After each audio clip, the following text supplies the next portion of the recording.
दोस्तों, आज हम बात करने वाले हैं पवन सिंह के नए गाने को लेकर, जिस गाने का नाम है आरा के हवेली।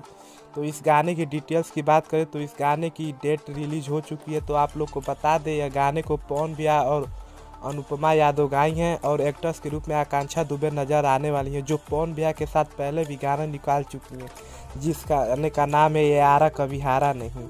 तो इस गाने की डिटेल्स की बात करें तो यह गाने को 18 तारीख को 6:45 पर रिलीज कर दिया जाएगा सुबह ही।